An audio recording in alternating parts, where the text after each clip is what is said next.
Он как после свадьбы перестал сниматься. Остался только ремонт. Как вы не пытались вместе? В ремонте. Нет, я в ремонте.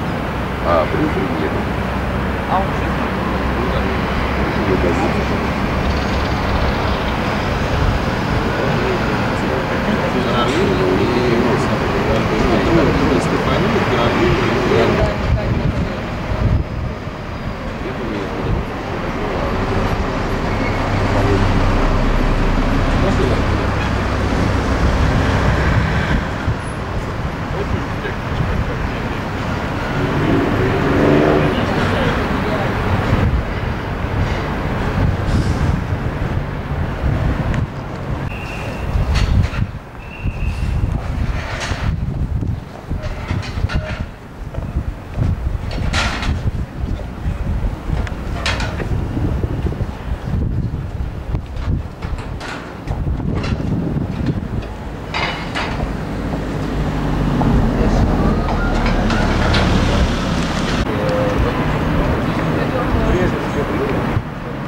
Ты не против, что я с тобой сфотографируюсь? За бесплатно. За бесплатно.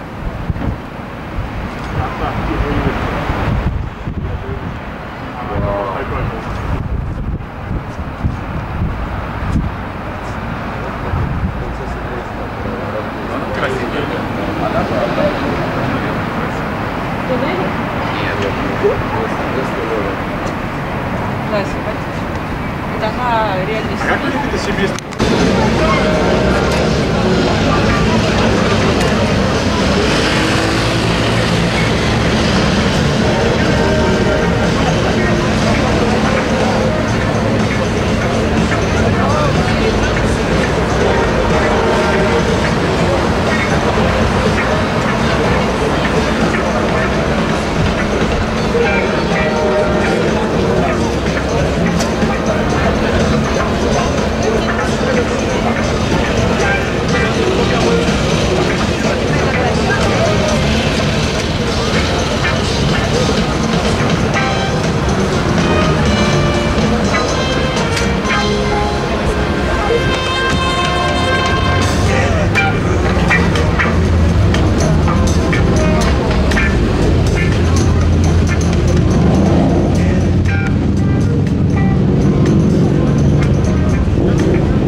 Avec nous sur le podium, nous allons saluer également l'arrivée du prince Albert II à nos côtés pour les départs des premiers concurrents pour cette grande fête ici à Monaco dans quelques instants.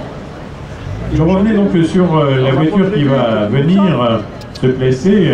Elle a une belle histoire aussi, puisqu'elle a été conduite par Jean-Pierre Nicolas et Claude Roure. Elle avait obtenu, indépendamment des bonnes performances, cette voiture d'usine, des victoires au Lyon-Charbonnières.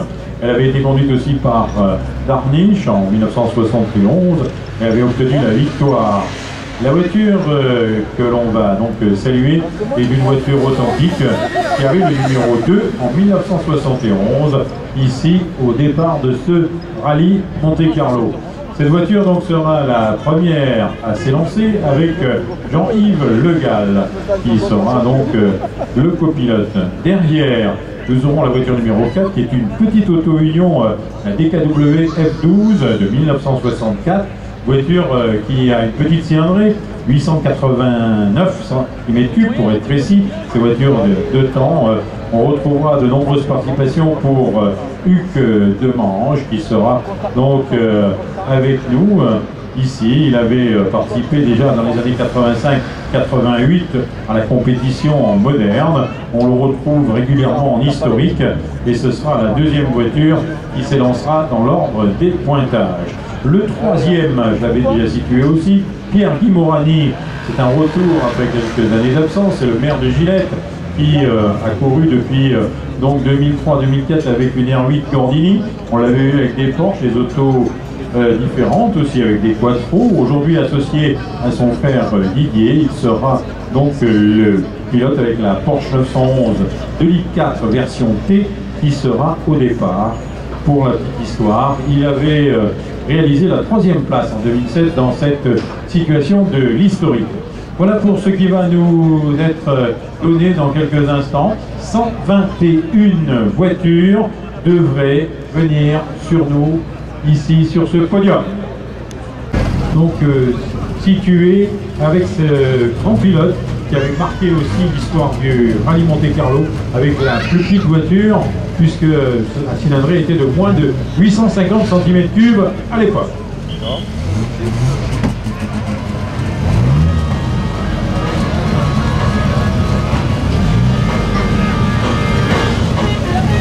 Voilà, dans quelques secondes, on part à 06 exactement, à 19h06, regardez bien vos pendules, pour cette première voiture qui rappelle en 1971, elle avait couru ici, donc avec ce même numéro, et elle a encore les inscriptions de ses pilotes de l'époque pour souligner cet anniversaire des Alpines qui avaient en 73 gagné le premier championnat du monde des constructeurs. Voilà pour ce qui va se passer dans quelques petites secondes pour le pointage de cette voiture qui va arriver avec nous.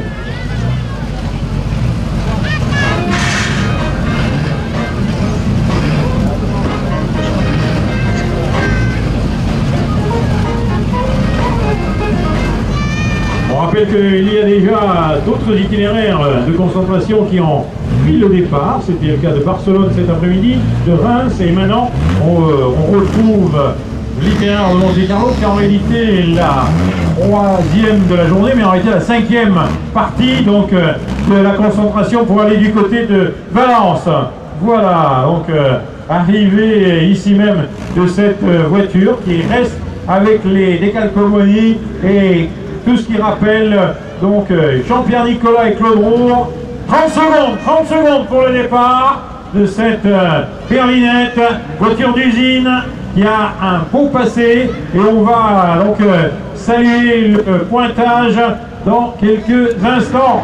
Merveilleuse donc histoire que l'on va refaire avec les 5 berlinettes aussi qu'on retrouvera du côté de Renault Collection qui nous amènera ces voitures tout au long de cet événement et que l'on retrouvera sur les routes. Première voiture qui s'élance, la deuxième qui est une DKW, la petite voiture avec un, je dirais petite par la forme mais aussi par le moteur, car elle a ce célèbre donc moteur de temps que l'on connaît bien et qu'on rappelle.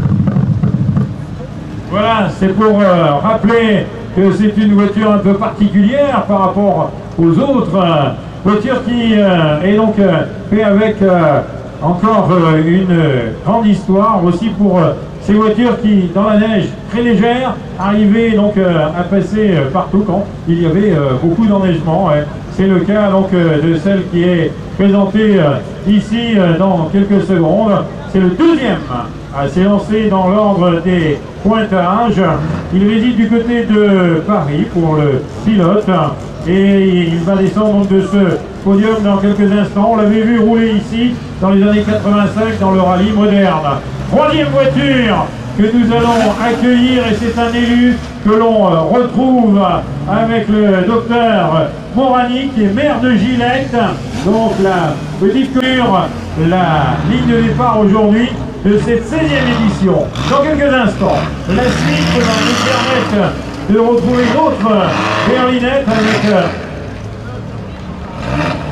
Alors Carlson, il arrive. Voilà. On va accueillir Eric Carlson le pilote que l'on va saluer, qui va venir à nos côtés dans quelques instants pour donc donner les départs des voitures suivantes. Erik Karlsson, regardez ce personnage fabuleux qui avait gagné en 62 et 63. Pour l'instant, on va accueillir, et sous les recettes, qui est celle de Dominique Larocque, avec donc la Giulia 1600 TI, l'Alfa Romeo. Et il est de la région, il est de Aise-sur-Mer. Il a fait déjà de belles performances dans ce rallye. On le retrouve aujourd'hui avec cette voiture. On l'avait vu auparavant avec des BMW, des Datsun, des Silca Rally 2 pour la petite histoire de sa participation. Il est présent aujourd'hui. Il avait fait en 2001 la 40e place. Il avait été 55e en 2004, juste pour donner quelques aperçus de son palmarès dans ce rallye. L'année dernière, il avait signé le 56e résultat. Dominique Larocque, que l'on voit à la descente avec cette Giulia TI, donc de 69. La suite dans quelques instants avec le numéro 9, Jean-Louis Bouillon, que l'on retrouve en point de repère. Il est avec une voiture qui est une 2004, la 911S Porsche, que l'on retrouve. Et on saluera donc toute la famille Bouillon, parce qu'il y a encore le fils qui va arriver derrière avec une autre voiture. Pour le moment, petit clin d'œil pour les photographes quand même, de rappeler que Erik Karlsson est là pour donner les départs, et c'est un grand moment de rappeler sa performance qu'il avait fait avec cette petite cylindrée en 62 et 63. Arrivée maintenant du professeur Gilles-Patrice Cassito, que l'on accueille avec Jean Cluniac. Longue collaboration également, ils ont fait plus de 180. Cassito, le pointage qui va rentrer maintenant sur le podium dans quelques instants. On va retrouver Jean-Pierre Nigou, que l'on retrouve avec Daniel Luino, que l'on retrouve à côté, ici sur ce pointage.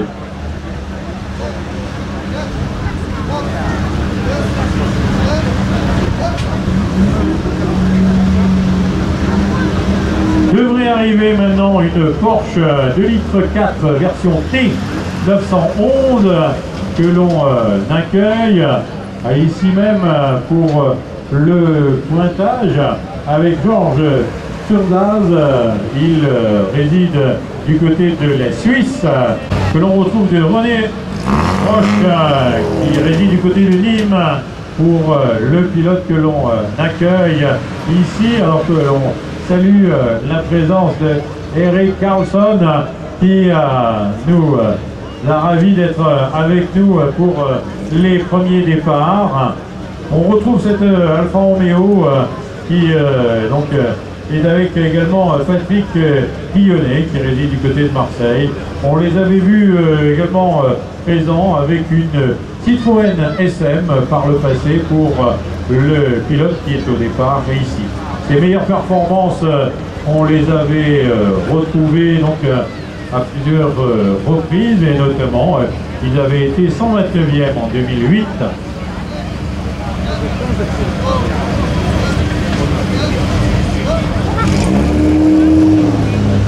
Pointage qui va entrer dans la foulée avec le numéro 17, Jean-Michel Arlot, que l'on accueille avec cette 2 litres 4 911S, pilote qui réside du côté de Écully et que l'on retrouve avec Salaberry Eric, pilote que l'on retrouve sur ce départ dans quelques instants, tout doucement, donc de minute en minute, chaque équipe donc pointe